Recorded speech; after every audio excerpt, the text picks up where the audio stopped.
여러분 안녕하십니까? 3월 26일 목요일 KBS 아메리칸 뉴스입니다. 미국에서 뺑소니 교통사고가 가장 많이 발생하는 도시, 바로 LA입니다. 전체 교통사고의 절반에 육박할 정도로 심각한데요.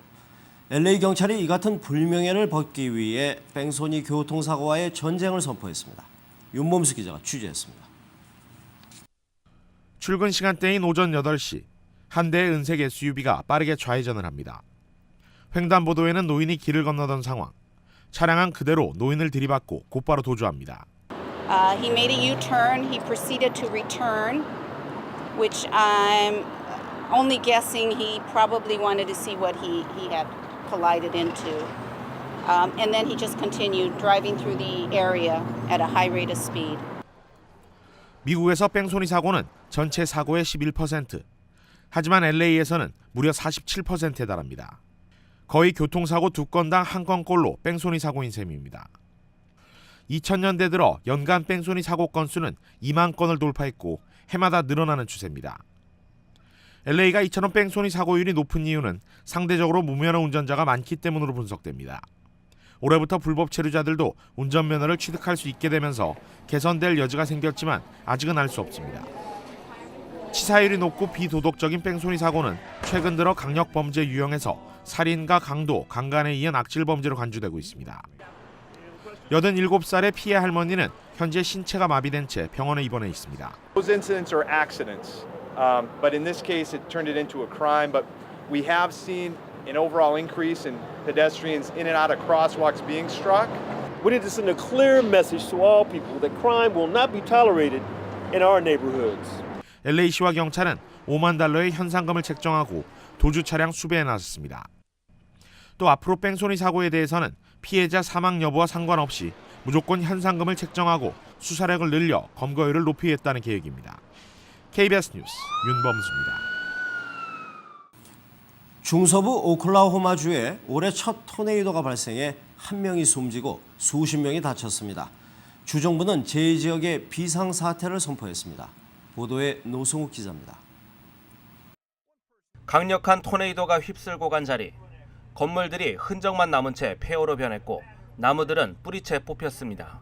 어제 오후 오클라호마주 털사시 인근에서 올해 첫 토네이도가 발생해 한 명이 숨지고 수십 명이 부상을 입었습니다. 고속도로에서는 대형 트럭이 전복되기도 했습니다. I'm very fortunate. I mean, the truck took care of me. Side airbags went off. OnStar called me. I hung upside down until somebody got here and they asked me if I could press the button, and it dropped me then. 현재 5만 5천여 가구에 전기 공급이 끊겼고 피해 복구 작업이 진행되고 있습니다. 오클라호마 주정부는 토네이도 피해 지역에 비상사태를 선포했습니다. I want to just say that I have already declared a state of emergency in 25 counties across the state, which will allow the state of Oklahoma to be able to begin the process of accessing our damage and looking at it and seeing if we qualify for any federal assistance. 지난주까지 미국에서 집계된 토네이도 발생 횟수는 예년보다 적은 24회. 추위가 계속되고 습도가 낮았던 탓입니다.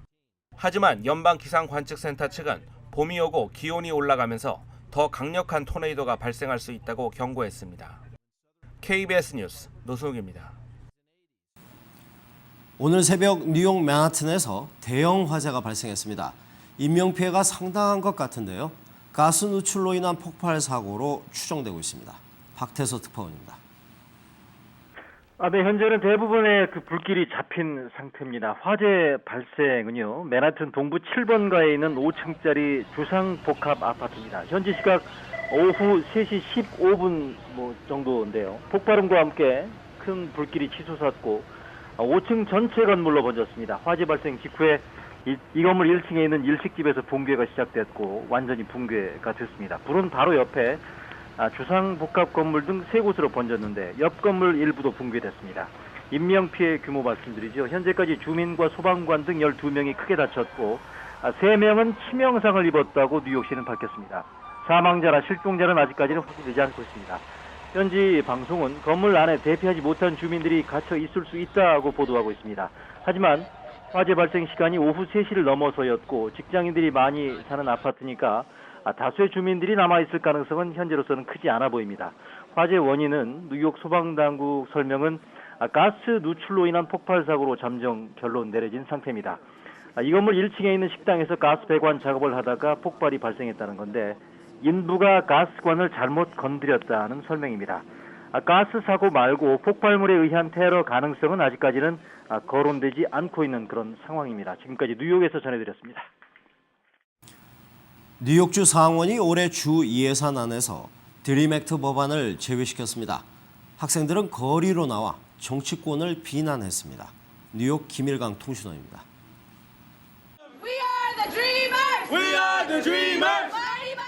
뉴욕의 대학생들이 거리로 나왔습니다.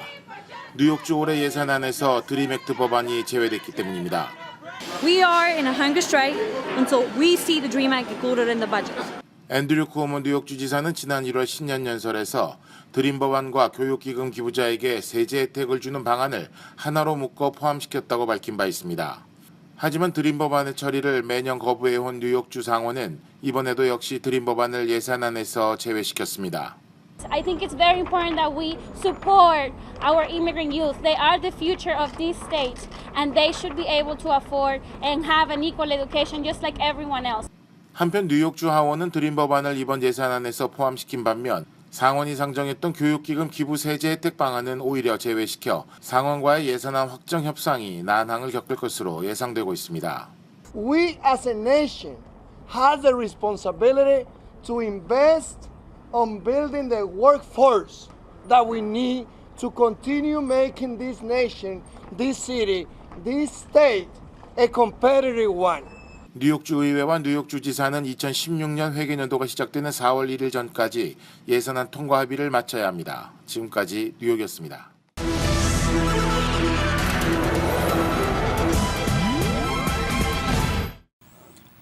(150명이) 숨진 독일 여객기 사고 당시 부기장이 조종실 문을 잠그고 기장을 못 들어오게 한 뒤에 일부러 급강하를 해서 비행기를 추락시킨 것으로 밝혀졌습니다. 부기장은 우울증을 앓았던 적이 있는 것으로 전해져 테러보단 정신적인 문제의 무게가 더해지고 있습니다. 파리 김성모 특파원입니다. 150명이 숨진 독일 여객기 추락 당시 기장이 자리를 비운 사이 부기장이 조종실 문을 잠그고 혼자 조종한 것으로 드러났습니다.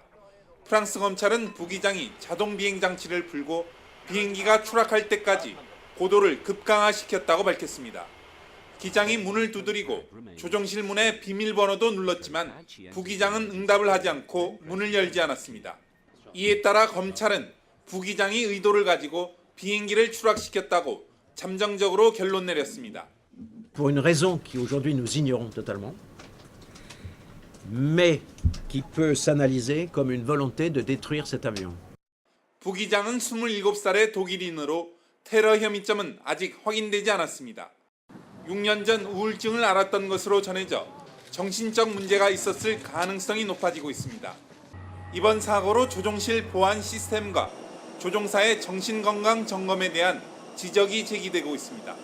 이와 관련 일부 항공사는 조종사 1명이 자리를 비우면 승무원이 조종실을 지켜 항상 2명이 조종실에 있도록 하겠다고 밝혔습니다. 파리에서 KBS 뉴스 김성모입니다.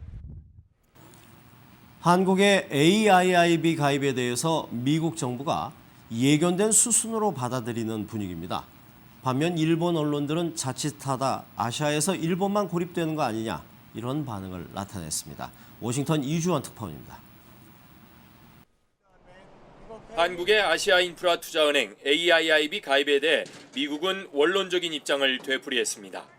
미 국무부는 정례 브리핑에서 AIIB 운영의 투명성을 거듭 강조하며 가입 여부는 각국이 알아서 결정할 문제라고 밝혔습니다.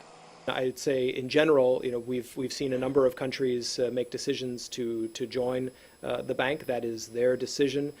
미국은 그동안 한국 정부의 가입에 대해 부정적인 입장을 전달해왔지만 참여 결정은 예견된 수순으로 받아들이고 있다는 게 외교 소식통들의 전언입니다.